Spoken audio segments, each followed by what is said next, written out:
Hashtag AskOjiMan, I have a question about protein powders. Are they really necessary? A lot of vegan YouTubers love their smoothies, and I would say the majority of YouTubers I watch add a scoop of protein powder in as well. I've always been a skeptic. I don't do any intensive workouts, but would it be beneficial to add a scoop to my breakfast smoothie even though? Great question, Ingrid O. Let's get to it. Roll the titles. Welcome back, it's good to see you all again. If we haven't met before then, hi, I'm Gojiman. I'm currently finishing a Masters in Nutrition and qualifying as a nutritionist, and next year I'll be studying for a PhD in Nutritional Science. I do daily vegan videos in which I answer your health and nutrition questions under the hashtag AskGojiman. So if you have a question for me, then hashtag AskGojiman in the comments below and I'll pick one of these for tomorrow's video. So without further ado, to the question.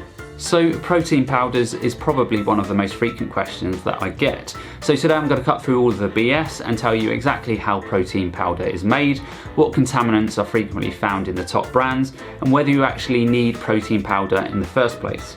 In fact, before I get started, let me know in the comments below what your thoughts on protein powders are and also whether you use protein powders. So first things first, how is protein powder even made?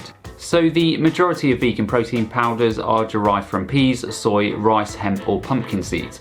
And broadly speaking, the protein from these sources is extracted in one of three ways: hexane-based, high heat, or a form of enzyme-based extraction. So let's quickly dip into these. So first up is hexane-based extraction. So essentially to remove the oil from the plants to isolate the protein, these plants are processed through a hexane bath. Hexane is a petroleum byproduct that is a neurotoxin that can and will damage your central nervous system if it gets into your body. But hey, at least they will have big guns.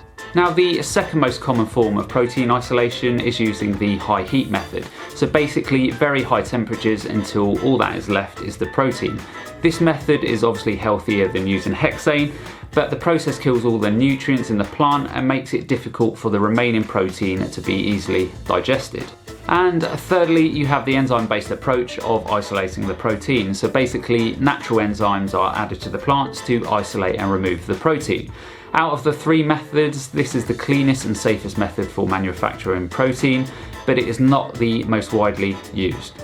So now you've identified a protein powder and you know how the protein is made, you're thinking, great. Well, not quite. So the protein powder is then often added to highly processed unhealthy preservative ingredients that can be damaging in the body. So let's have a look at the common ones. So my favourite labelling on protein powders is when the manufacturer calls something a natural flavouring. So essentially, as long as something is from a natural source, then it can be labelled as a natural flavour. A few examples of natural flavours used in protein powders is polypropylene glycol, which is found in antifreeze, and BHA, which is a known carcinogen. Other common natural flavours, MSG, particularly in the States, and GMOs are frequently used. Another common additive in plant-based protein powders is maltodextrin, which is used to make the powders mix better. So maltodextrin is a polysaccharide made from starch through partial hydrolysis. So essentially it's a type of manufactured sugar that can cause all manner of digestive issues, including being a protagonist in the formation of Crohn's disease. Soy oil and sunflower lectins are also commonly used in protein powders to help thicken them. To extract the soy oil, the soybeans are again bathed in chemical solvent, so hexane again, before being dried and bleached. Manufacturers of protein powders also commonly use xanthan gum. Now basically simple sugars are fermented and then added to act as a stabiliser and a thickener. Xanthan gum has a laxative-like effect in the body, so not something that you want if you are striving for a healthy gut. And finally, with protein powders, you commonly have added sugars. These can range from sucralose and aspartame. Natural sugars often added include xylitol and stevia, all of which can cause reflux, bloating, gas and other gut issues in the body. And this last point is something that is a massive issue with the protein industry today. Recently, the Clean Label project looked at the toxicity in many of today's leading protein powders, and this is a snapshot of what they found. 70% of powders tested contained lead, 74% had cadmium and 55% had BPA. Now I will link the study down below as it contains a lot more information on the toxicity of many of today's leading protein powders. Now the vegan protein powders were better than a lot of the meat and dairy derived protein powders, as you would expect, but they were by no means at a level that I would be comfortable in taking the powders every single day. So you have the challenge of finding a good clean source of protein powder that is free from contaminants and is manufactured in a good, clean, healthy way. So if I could find such a powder, would I take it?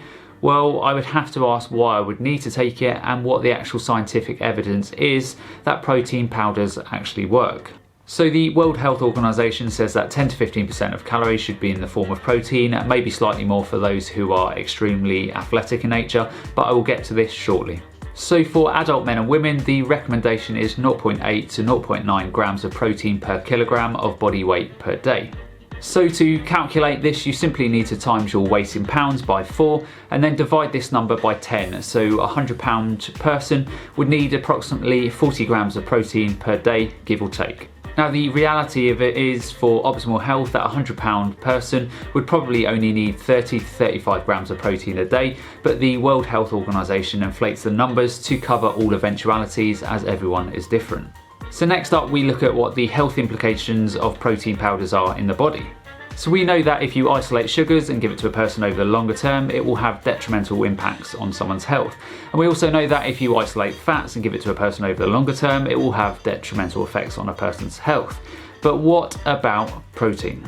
Well, the science tells us that if you go overboard with protein, isolated or not, then you increase a hormone called IGF-1, and IGF-1 is known to promote growth of cancers. Excessive protein intake from plant or animal is also known to cause calcium stones, impair kidney function, impact bone health, and also increase your risk of heart attacks. So if our sedentary 100-pound person was eating 40 grams of protein a day and they had a serving of a well-known vegan protein powder, their daily intake would go up to 65 to 70 gram a day, which is way over what they need and will increase their risk factors for many different diseases.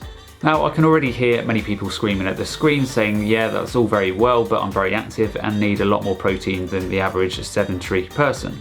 So for these people, this is what the science actually says. Now, a 2009 review places the ideal protein requirement for athletes between 1.4 and 2 grams per kilogram per day.